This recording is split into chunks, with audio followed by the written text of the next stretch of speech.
JB Cycles here with the weekend video on April the 19th.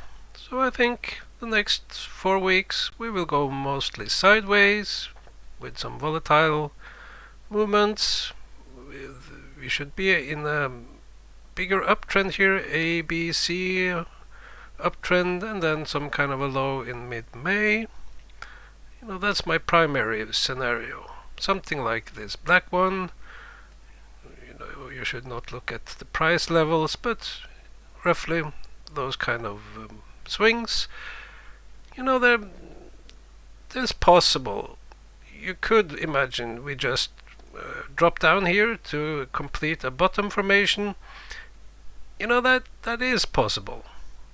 And also you could imagine that this was a panic low, and now we are making a bigger bounce, getting up to test the 200-day moving average here. That's also possible. But my interpretation of the cycles and oscillations give me this primary scenario. Now, it may morph into something else, but this will remain until proven otherwise. This will remain my primary scenario. So we have made an A B down, and we need to complete with a C up around next weekend, and then we should start some kind of a downtrend into mid-May. And one of the reasons of this is, here's my 17-week cycle in green, and it has a low around mid-May.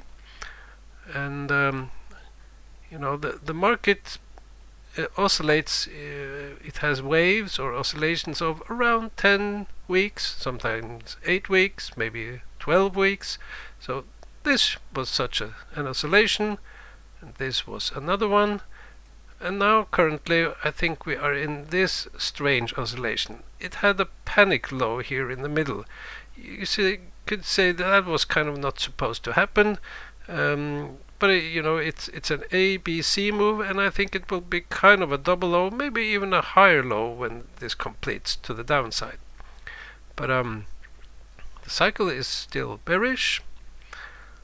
And if we zoom out, here's my 3.5-year cycle, and we are soon entering the really bearish part of this cycle, and this is the capitulation phase. It ends around, I think, April next year. But we should not look at these small highs and lows in the cycle, because now we have entered a recognizable bearish pattern, and we will look into that. So let me see. If we look at the hourly data for Dow Jones Industrial, these blue and green, my rally scenarios, I did not expect this to be a bullish rally, and it does not quite look like that either. But as you see, here's my 2-week oscillation in yellow, and we are around the expected 2-week oscillation low.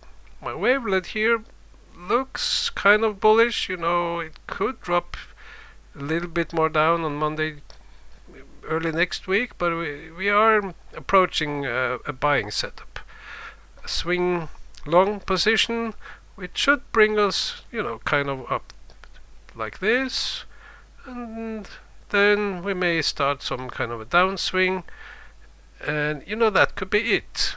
So 1 week up, 1 week down, and then it could be all over. Then we could start to rally.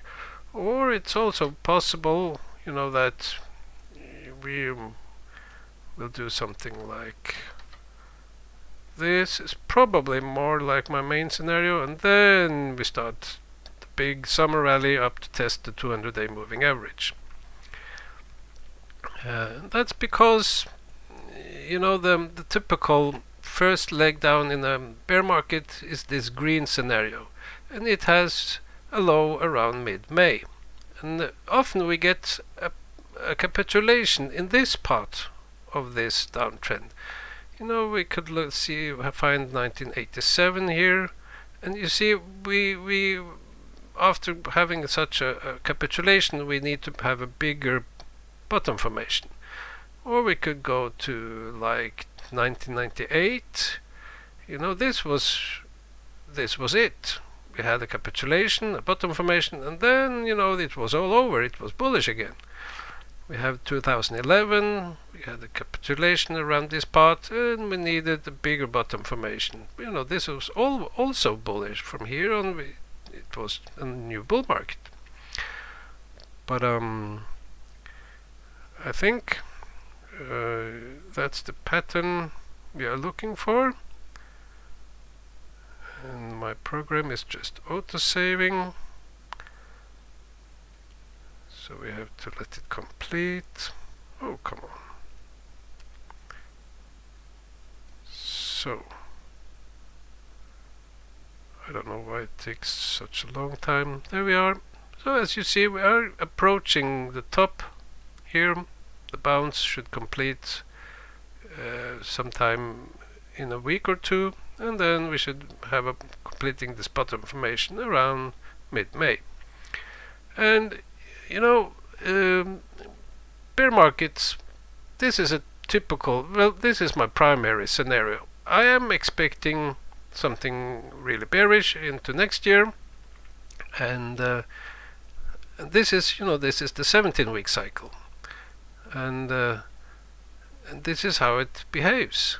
You know, the first wave should, the target is here that the 80-week average, moving average, and then we bounce up to the 200-day moving average, or the 40-week average around here, and then the target is here at the 3.5-year average, and then it may all be over. You know, that's a 6-month short soft landing bear market, and then it's all over, then we rally.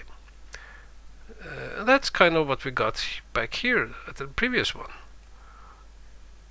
So it was kind of similar, you know, first down to the 80-week moving average, up to the 200-day moving average, down to the 3.5-year average. Didn't quite reach it, so we needed, well, here we had resistance again at the 200-day moving average, and then finally the 3.5-year average, or the 200-week average, and then it was all over. You know, here it could have collapsed, like, if you see here,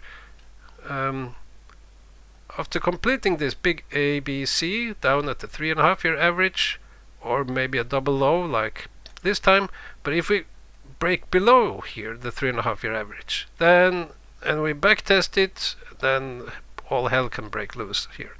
Just like 2007, see, we had an ABC to the 3.5-year average, then was it a soft landing? Can we break out? No. Again resistance, and then breaking below, and then back testing the 3.5-year average, and then all hell breaks loose. So you know, looking back here, that would have been like this. So at this point, let me see, do I have it right? Yeah, we should have, it was like this. You know, here, if we in October in 2022 had really broken below the 3.5-year average, and then backtesting and its resistance, then all hell breaks loose. But that did not happen. But that's kind of my scenario here. Going forward, we need to complete some kind of a bottom formation here in May. Then in the summer, will we meet resistance at the 200-day moving average? Then finally, there's no reason to become bullish before we have tested this 200-week average around September, October. And you know, that may be it. We could have this bullish like 2015, 16. You know, how high will this summer bounce go? If it can break above the 200-day moving average, it will kind of kill the bears, but then still we need to go down here. But it looks like a big ABC sideways move, and then it's all over. But I want to be careful, because the really bearish part of the 3.5-year cycle is over here. So we have to see. That was my scenario.